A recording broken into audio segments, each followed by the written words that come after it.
What is up? Welcome to another episode of In the Shop with Cabe Sipes, Custom Audio Reimagined.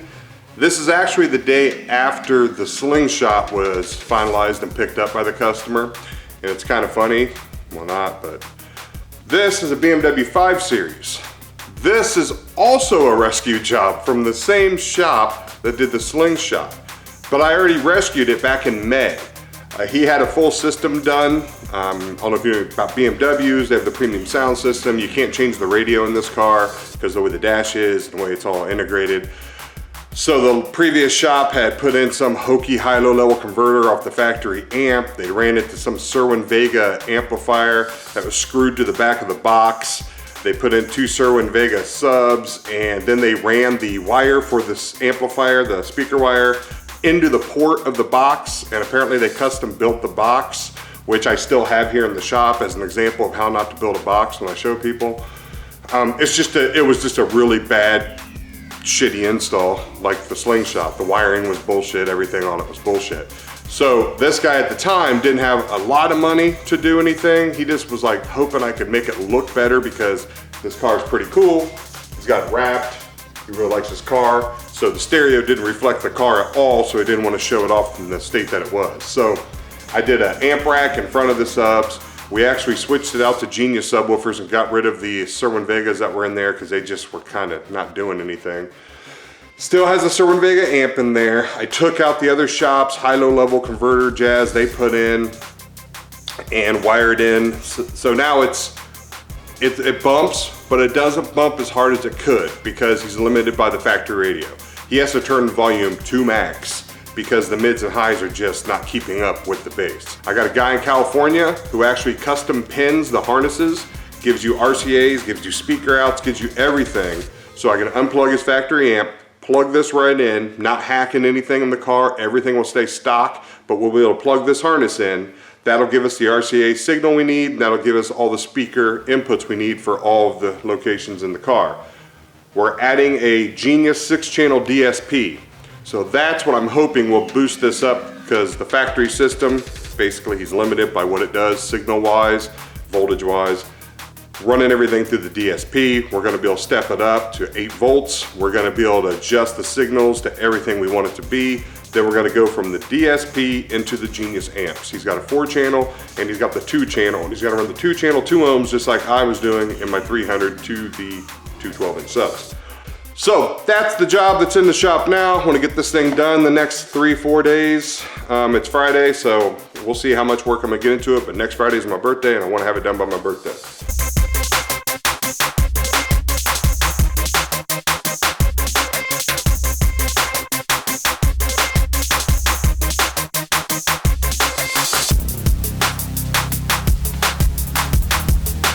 Okay, so this is the problem with being me. I already had this system built. The amp rack would accept 2 amps, so really all I have to do is make a new lid, cut 2 windows out, done. Make a beauty panel, the back of the box, done. All I need to really do is put in the 2 new amps, wire in the speakers, and the DSP. The DSP won't fit the amp rack, so then my brain starts going. Now, I have decided to rebuild the entire thing, build an entirely new false floor, cut it where the box is going to end, slide the box all the way to the front, do the amp rack modular so that the whole amp rack can be quick disconnected and lifted up out of the vehicle because he will lose access to all of this down here. And God forbid he needs to get a new battery or anything put in this car. It would be an absolute nightmare. It'd all have to be uninstalled. So if I build it like a modular amp rack that can be lifted up and just taken out of the car, he gets full access to all this for maintenance or to change out the battery, and it's just better. It also just added 3 to 4 days to my work and a few $100s in materials. But fuck it, whatever, man. Okay, I'll do it. Ah! Okay, so got the floor all traced out, pieces cut, fits perfectly, wirings come up through here, looking good, box is in there, so I know where my wall and where this is going to be cut in half is at. So before I cut the floor in half, I'm going to go ahead and start building this beauty panel that's going to block everything. It'll look finished out when you open the trunk. Then once that's done, I'll feel more comfortable about cutting that in half exactly where I want it. And then that will become the actual amp rack. Okay, so here we are on day 3 of the BMW. Yesterday I was able to get the floor done, the beauty panel across the back done, the wiring all situated and ran over to here. I decided there was a better distribution block I could order online, so I ordered it because I don't like what I was going to put in here. It's too tall. And today we're going to go ahead and put in the 2-inch walls all the way around here to create the rack. Then we have to create a top plate, which will be the actual lid with the windows for the amplifiers. And we need to figure out where exactly we're going to put the amplifiers, where I want to stagger them. So that's what's on the agenda for today. Again, I don't know if I'll film very much while I'm working, just because I don't want to get dust and stuff over my lenses. And honestly, there's not a lot of room back here with the door because it's freezing outside right now. It's like 45 degrees, so I'm not going to have the door open.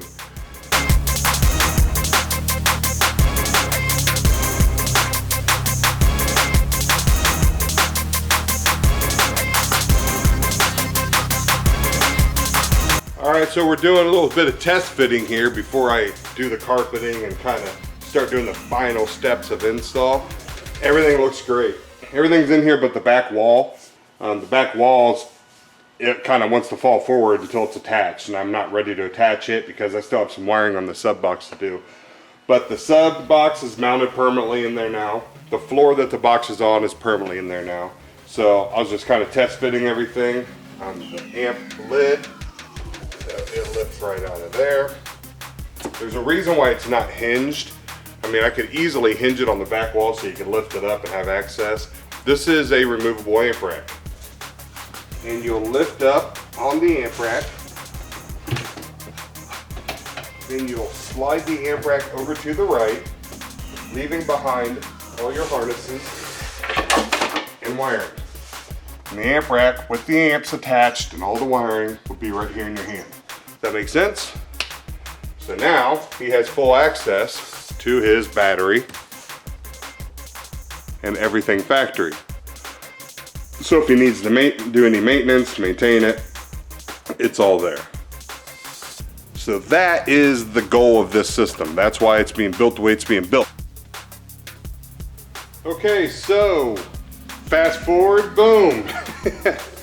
I've got everything carpeted. I've got the panels done. I have the lighting in here where he can control it with an app.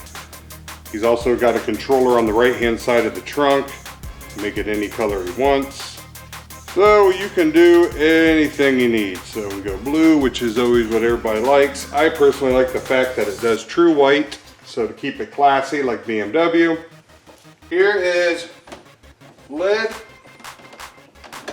Lift up, pull out, and there's the system. Very easy to get to.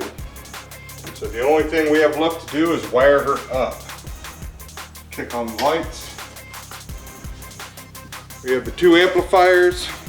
Look over here on the other side of, there's the DSP. We can kill the light right here. A controller on the side too.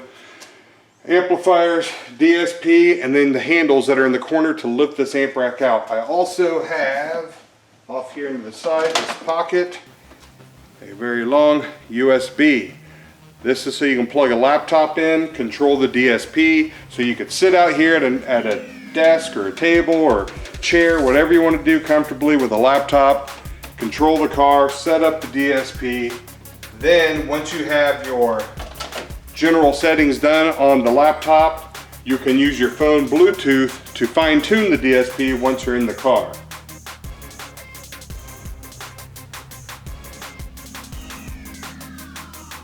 Okay, so you guys talked me into it. So I just use this test piece. This is 1/2 inch, same as the lid. What I'm going to do is rabbet an edge all the way around to take away some of that thickness. So that's what it'll look like. Instead of the 1/2 inch that you're seeing now exposed, it'll be that and the carpet. Well, this is what you made me do. You guys shamed me into it. So Used a rabbet bit, took away about half of the half-inch that was exposed, sunk the metal grilling, cut it to fit up into the rabbeted section, and now we have grills on the amplifiers. And I think it looks actually a whole lot better. It looks finished now. It was really bugging me, and I know it was bugging you, so there you go. So today may be the final day on the BMW. I've been really pleased with how the entire build's gone. It looks clean, matches the vehicle. It's a nice, clean, luxury car. Installs a nice, clean, luxury install. It's nothing childish or crazy. So I'm pretty happy with it. I haven't had any problems. I haven't came across, one thing that was like, oh no, that's wrong, that's bad, or just been going smooth. So today I'm going to wire the rack. I'm going to wire everything that's going to permanently stay in the rack first, and then I will wire my disconnect section. Everything came in yesterday, so once the rack is wired, all I got left then is up front, mount the bass knob and wire it up. And I should be able to turn this baby on. And fingers crossed, we don't have any crazy noises or engine noise or anything like that. That's the only thing I'm concerned with about this car, is there's so many computers and so much crap in this car that I'm afraid I'm going to pick up a noise somewhere. And if you do cars, my number one thing I hate is noise. I hate diagnosing it, I hate having to fix it, I hate having to try to find it. It takes so much time. So hopefully this thing fires up, we don't have any noise problems. I know I'm probably gonna have something in the background. I'll have some kind of small hum or buzz or high pitch. As long as it's not audible enough to drive me insane, then I'm good with it, because there's no way I'm gonna get out of this without any noise. There's just too many computers and modules in this vehicle. So that being said, let's pull this rack off. Let's go ahead and start laying out how I'm gonna wire it. I want it to look really clean, since this is something you can show off. You can take the lid off and show it off at shows, so I really want this to stay nice and clean looking. So let's get on it.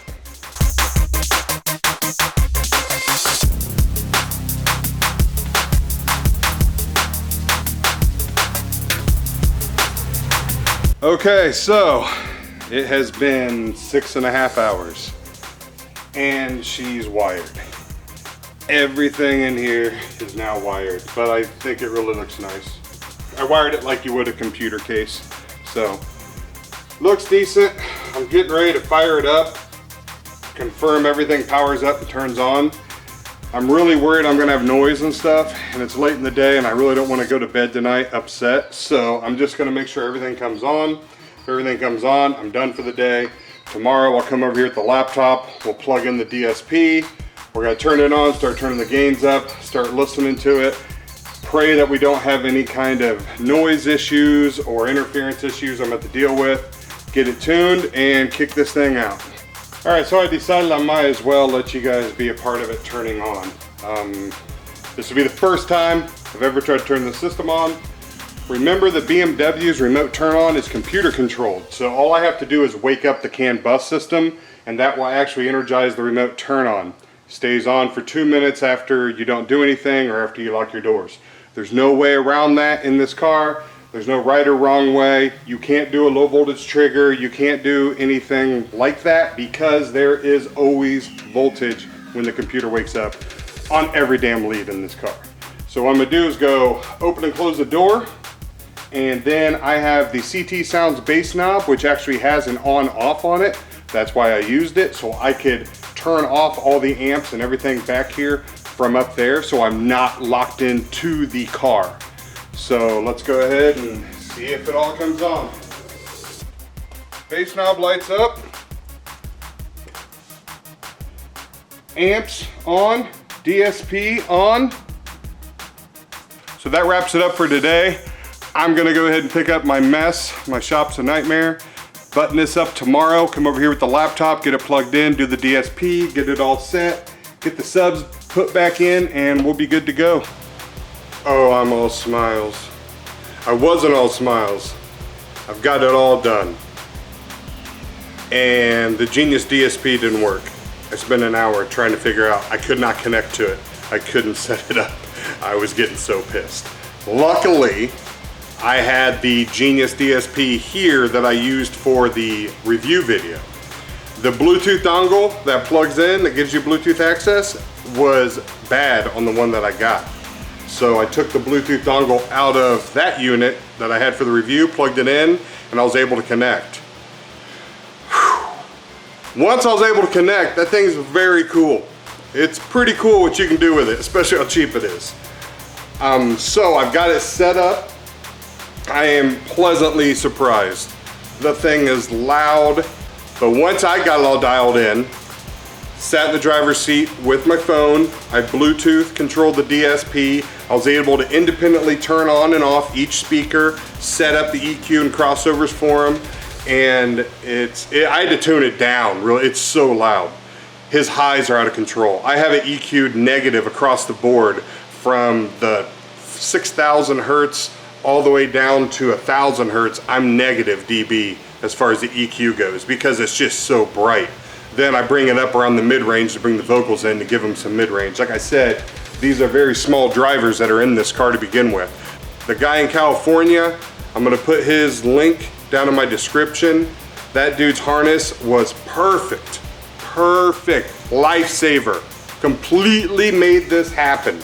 Made this possible because of his harness. If it wasn't for his harness, there's no way this would be looking as nice because I couldn't have spent as much time on the install because I'd have been dicking around with trying to get into the wiring and hacking up his factory harness and it would have pissed me off.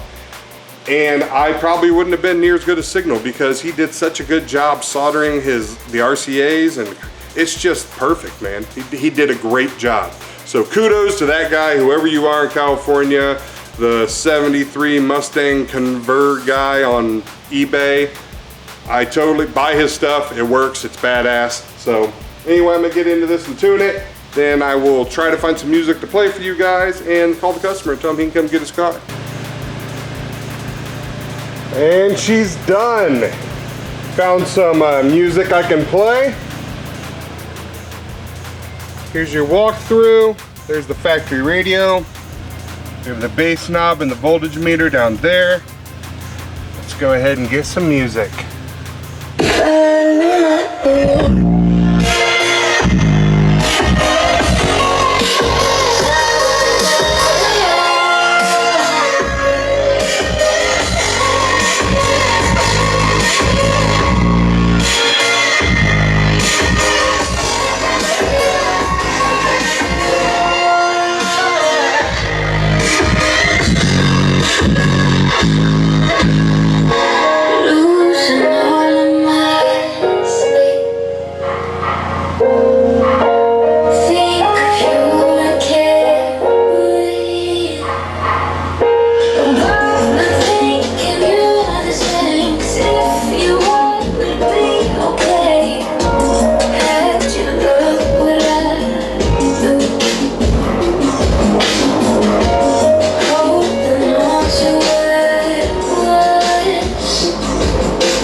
Kid is going to be happier than hell with this system. I would be happy with this system. It's going to be perfectly fine.